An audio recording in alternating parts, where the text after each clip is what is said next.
रावणाचा कोणत्या देशाशी व्यापार चालू होता? रामचंद्रांनी लक्ष्मणाला शिष्य म्हणून रावणाकडे का पाठवले असावे? रामायणातील युद्धामध्ये रावणाचा पराभव होण्याची कोणकोणती कारणे असावीत?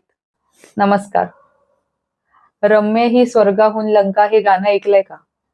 खूप सुंदर वाटतं जेव्हा आपण सकाळी शांत वातावरणामध्ये हे गाणं ऐकतो. आणि खरंच एक प्रश्नचिन्ह उभं राहतं की एवढी सुंदर लंका होती का? आणि रावणाने खरंच एवढी लंका सुंदर बनवण्यासाठी किती कष्ट घेतले असतील. आणि एका अहंकारामुळे रावणाची जी अवस्था झाली, खरंच म्हणजे खूप विचार करायला लावण्यासारखी गोष्ट आहे. आणि आपल्या आयुष्यामध्ये आपल्याला प्रत्येक वेळेला या गोष्टी खूप काही शिकवून जातात. नवरात्रीच्या वेळेला आपण दुर्गा मातेची पूजा करतो आणि विजयादशमीला रावणाला जाळतो किंवा दहन करतो. तर हा रावण एवढा वाईट होता, हे चित्र आपल्यासमोर उभं केलेलं आहे. जर एखाद्याने रावणाबद्दल हे हे चांगले गुण आहेत असं सांगण्याचा जरी प्रयत्न केला तरी आपल्याला ते पटत नाहीत किंवा आपल्या बुद्धीला ते आपल्याला पटवून घ्यायचेही नाहीये. तर रावण चांगला होता की वाईट होता हा वाद थोडासा लांब ठेवूया आणि रावणाकडून शिकण्यासारख्या कोणत्या गोष्टी आहेत किंवा रावणाला समोर ठेवून कोणत्या गोष्टी आपण करू नयेत या गोष्टी शिकण्याचा प्रयत्न करूया. रावण आणि रामचंद्र यांच्यामध्ये जे युद्ध झाले ते विचार आणि आचारांचे युद्ध होते. रामा एवढेच रावणही रामायणामध्ये खूप महत्वाची भूमिका पार पाडतात. युद्धकांडामधून जर आपण रावणाला दूर केलं तर त्या युद्धकांडाला काहीही अर्थ उरणार नाही. राम, सीता आणि रावण असा जो एक त्रिकोण झालेला आहे त्या त्रिकोणाभोवतीच रामायण पूर्णपणे फिरतंय. तर असा हा रावण कधी रामचंद्रांना भेटला किंवा अशा कोणत्या घटना झाल्या त्याच्या आयुष्यामध्ये किंवा आपल्या समोर जो रावण दाखवलेला आहे तो अगदी मोठा झाल्यानंतर म्हणजे त्याचं लग्न झालेलं होतं, नंतर त्याने सीतेला पळवलं वगैरे वगैरे, परंतु त्यापूर्वीच त्याचं आयुष्य कसं होतं हा प्रश्न कधीच आपल्या मनात येऊ नये. तर हा रावण त्याच्याबद्दल काही थोड्याफार चांगल्या गोष्टी ज्या मला समजलेल्या आहेत त्या मी सांगण्याचा प्रयत्न करते. आणि त्यामध्ये मी कुठेही रामचंद्रांच्या देवत्वाला धक्का लागू दिलेला नाहीये आणि मी पूर्णपणे प्रयत्न करणार आहे की असा धक्का लागूही नये. कारण रामचंद्रांना आपल्या संस्कृतीमध्ये एक अनन्यसाधारण महत्व आहे. एक शक्तीची देवता म्हणून किंवा एक आदर्श म्हणून आपण त्यांच्याकडे पाहतो. एक बॉर्डर आपल्याला त्यांनी आखून दिलेली आहे की तुम्हाला कशा प्रकारे मर्यादेत राहायचं आहे. तर रावणाची ही दुसरी बाजू बघण्याची खूप गरज आहे. तर रावणाकडेही असे खूप गुण होते ज्याच्यामुळे आपल्याला खूप काही शिकता येईल. आजपर्यंत आपण रावण तेवढाच बघितला जेवढा आपल्याला बघावासा वाटला. आदिपुरुष सारखे चित्रपट येतात आणि रामायणाला अजून विस्कळीत करून ठेवतात. त्याच्यामुळे किंवा अशा चित्रपटांमुळेच अशा मालिकांमुळेच जे खरे रामायण आहे किंवा महाभारत आहे ते आजच्या पिढीपासून खूप दूर गेलेले आहे. आणि ते जर आपल्याला खरं जाणून घ्यायचं असेल तर ह्या दंतकथांपासून आपल्याला लांब जावं लागेल. तरच सनातन धर्माचं मूळ जे आहे ते आपण समजून घेऊ शकतो. 6-7 हजार वर्षापूर्वी झालेली ही घटना म्हणजे रावणवध. उत्तरेकडील रामलीला मैदानापासून ते दक्षिणेकडील केरळ ते कोकणापर्यंत एखाद्या सांस्कृतिक समारंभाप्रमाणे साजरा केला जातो. या पृथ्वीवर जन्म घेणाऱ्या व्यक्तीमध्ये सद्गुण आणि दुर्गुण हे 2 गुण असतात. कोणतीही व्यक्ती ही परिपूर्ण नसते. प्रत्येकामध्ये हे दोन्ही गुण असतात. तर या गोष्टीचा विचार करून थोडासा अहंकार बाजूला ठेवून आपण जर रावणाकडे बघितलं तर एक आपली विवेक बुद्धी जागृत होते आणि आपल्याला अजून विचार करायला भाग पडते. प्रभू रामचंद्रांनी ओळखले होते की रावण हा खूप हुशार व्यक्ती आहे आणि अशा हा रावणाकडे आपण एक व्यक्ती म्हणून जेव्हा बघतो तेव्हा या रावणाकडे असे कोणते गुण असतील हा एक आपल्याला प्रश्न पडतो. तर हा रावण ज्योतिष, तंत्र, मंत्र, कुमारतंत्र, रावण संहिता, सामवेदातील ऋचा, शिवतांडव स्तोत्र, विना, बुद्धिबळ, आयुर्वेद, रणनीती, संगीत याची निर्मिती करणारा होता. रावण राजकारण व आंतरराष्ट्रीय संबंध निर्माण करण्यात हुशार होता. रावण हा मूळचा ब्राह्मण. त्याच्या आई वडिलांनी त्याचे नाव दशानन असे ठेवलेले होते. दशग्रीव असेही त्याचे एक नाव प्रचलित आहे. अशा ह्या रावणाला 10 डोकी किंवा 20 हात असं काहीही नव्हतं. तो आपल्यासारखाच एक सामान्य व्यक्ती होता.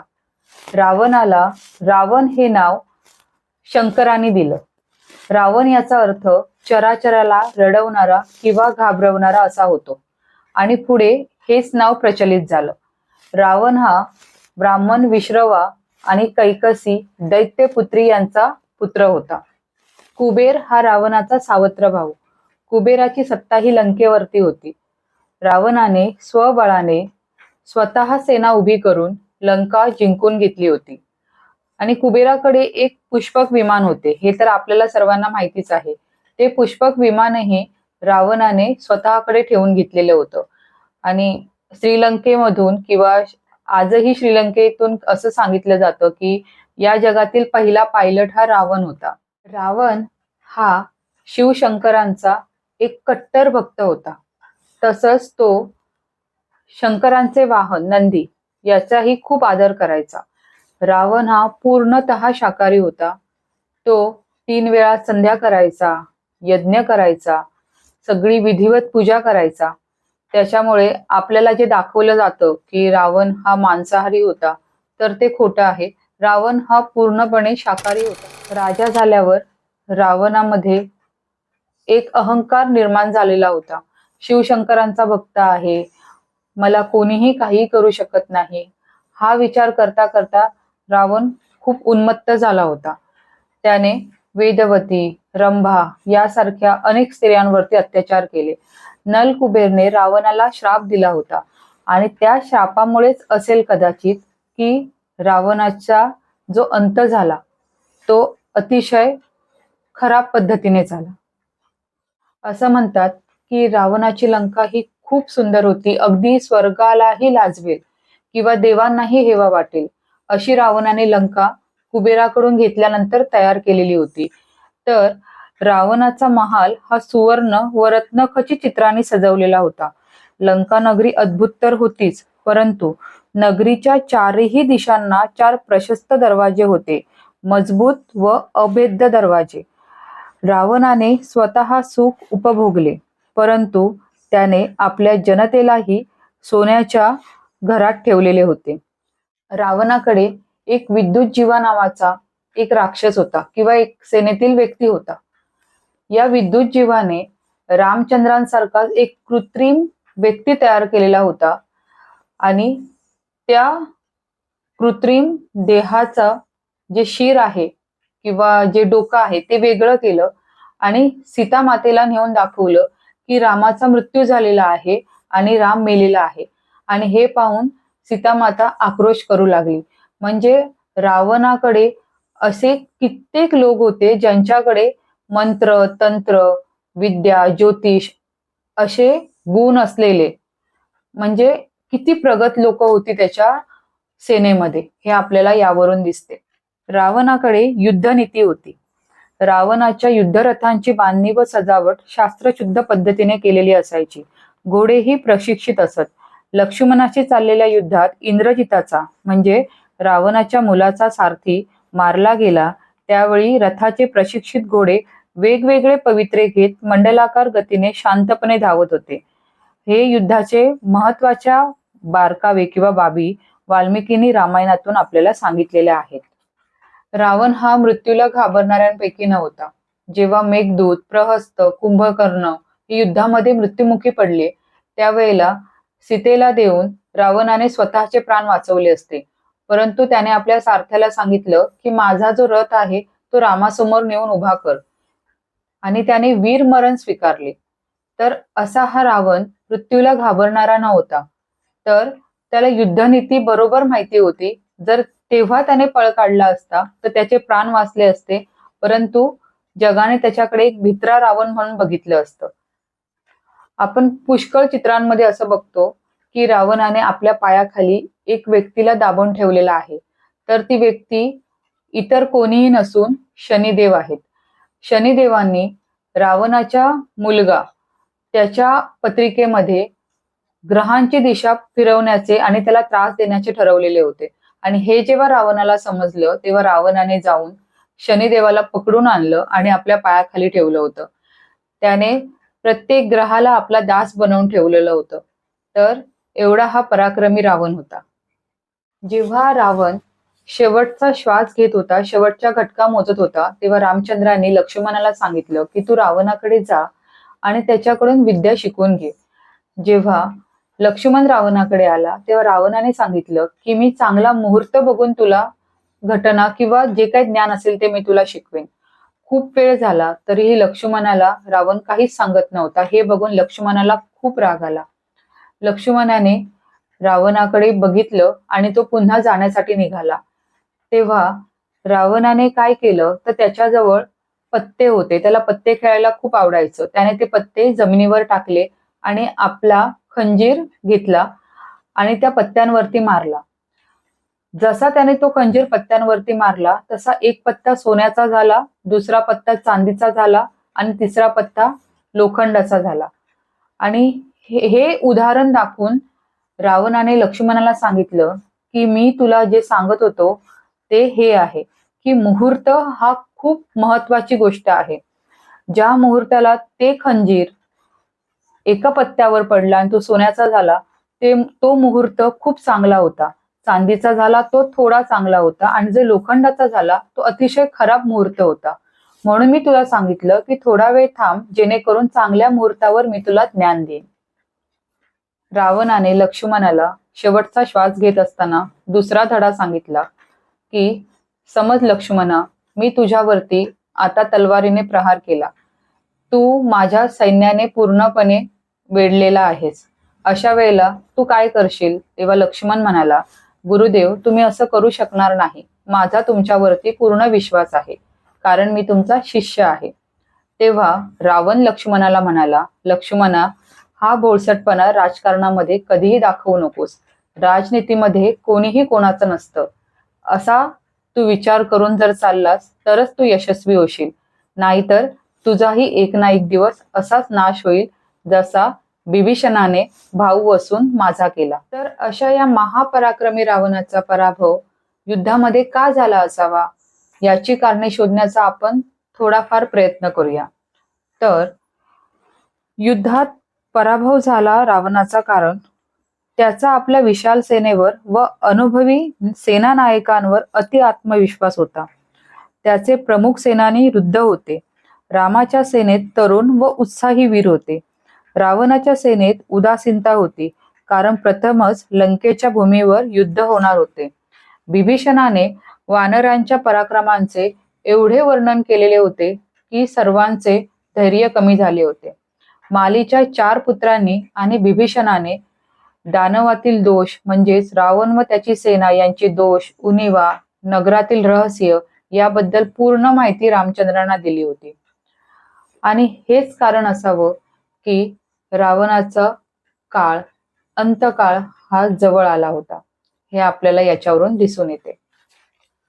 कुबेराच्या गुणांमुळे प्रजापतींनी कुबेराला पुष्पक विमान भेट म्हणून दिलेले होते. जेव्हा रावणाने लंका जिंकली तेव्हा पुष्पक विमानही त्याच्या जवळ आले.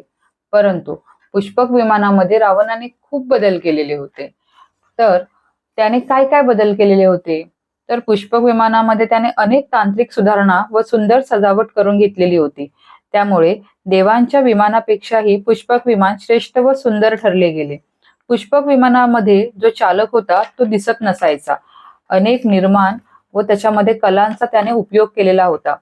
विमानातील विचित्र व आश्चर्यकारक वस्तूंमुळे व पुष्कळ खोल्यांमुळे त्या विमानाची शोभा वाढली होती.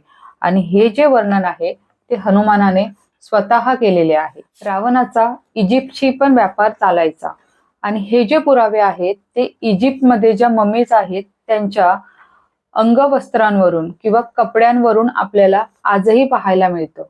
रावणाचा इजिप्तशी व्यापार होता याचा पुरावा इजिप्तच्या पिरामिड्स मध्ये असलेल्या ममीजच्या अंगावरील वस्त्रांवरून येतो. हे आत्ता समोर येत असले तरी आशिया आफ्रिकेतील प्रदेशांचा संदर्भ रामायणातही येतो व त्या प्रदेशात पसरलेल्या राज्यांचे उल्लेखही सुग्रीवाने 4ही दिशांना सीतेच्या शोधात पाठवलेल्या वानर गटांना जे मार्गदर्शन केले त्यात येते. विनीत नावाच्या वानर प्रमुखाच्या गटाला पूर्वेकडून पश्चिमेकडे भूमीलगतच्या समुद्र किनाऱ्याजवळची बेटे पाहत शोध घेण्यास सांगताना जो मार्ग व प्रदेश सुग्रीवाने वर्णन करून सांगितला आहे तो दक्षिण आशियाच्या समुद्र किनाऱ्याने जात दक्षिण आफ्रिका व सौदी अरेबियामध्ये असलेला लाल समुद्र आणि टर्की व युरोपच्या मध्ये असलेला काळा समुद्र इतका दूरवर पसरलेला होता. नकाशा समोर ठेवला तर भारताच्या पश्चिम किनाऱ्यापासून ते पुढे पाकिस्तान, इराण, सौदी अरेबिया या देशांची दक्षिण किनारपट्टी व दक्षिण आफ्रिकेच्या उत्तरेला असलेला इजिप्त हा सर्व प्रदेश समुद्र किनाऱ्याजवळील सलग प्रदेश असल्यामुळे या प्रदेशातील लोकांचे आपापसात व्यवहार चालू असणार हे निश्चितपणे दिसते. रावणाला आदिवासी समाज आपला राजा म्हणून किंवा देव म्हणून पूजतात. ज्या वेळेला आपण रावणाचं दहन करत असतो विजयादशमीला, त्यावेळेला आदिवासी समाज हा, मुख्य करून गौंड हा आदिवासी समाज जो आहे तो दुःख करत असतो आणि आपल्या राजाला आठवून किंवा आपल्या राजाचा त्या दिवशी मृत्यू झाला म्हणून तो अतिशय दुःखात असतो. नंदी नंतर महादेवांचा एक मोठा भक्त म्हणून रावणाकडे बघितलं जातं. दक्षिण भारतातील अनेक महादेवांच्या देवळामध्ये रावणाचे एक उपदेऊळ आहे आणि जिथे रावणाचं भस्म लावून त्याला अभिषेक केला जातो. अशी ही रावणाची कीर्ती आहे. तर मी तुम्हाला सांगितल्याप्रमाणे या रावणाकडून आपल्याला खूप काही शिकण्यासारखं आहे. प्रभू रामचंद्रांनी रावणाला ओळखलं होतं, परंतु आपण मात्र आपल्या अहंकारामुळे रावणाला ओळखू शकलेलो नाही. तर ज्या अहंकारामुळे रावणाचा अंत झाला तो अहंकार आपल्यालाही कधीतरी आणि कुठेतरी ओळखून त्याचं दहन करणं खूप गरजेचं आहे. एक डोळस वृत्तीने आपण प्रत्येक गोष्टीकडे जेव्हा बघतो त्यावेळेला आपल्याला त्यातील एक नाविन्य किंवा एक गुण लक्षात येतो. असे रावण आपल्या आजूबाजूला खूप फिरत असतात, ज्यांना आपण पूजतो किंवा असे भरपूर राजकारणामध्ये लोक आहेत जी रावण आहेत, जी जेलमध्ये जातात बाहेर येतात, परंतु आपण जेलच्या अगदी बाहेर अशा लोकांचं स्वागत करायला उभं असतो. मग ह्या रावणाला आपण पूजतो, परंतु या रावणाला मी पूजा असं सांगत नाहीये, परंतु या राजकारण्यांपेक्षा हा रावण परवडला. कारण हा जो रावण आहे, जो खरा रावण आहे, तो आपल्या जनतेलाही अगदी सोन्याच्या महालामध्ये ठेवत आहे. जनता खूप खुश आहे. मग या रावणाला आपण नावं ठेवतो, तर मग या रावणांना ज्यांना आपण प्रत्येक वेळेला सपोर्ट करतो त्यांना आपण कशा प्रकारे ट्रीट केलं पाहिजे हे आपल्यावर आहे. धन्यवाद.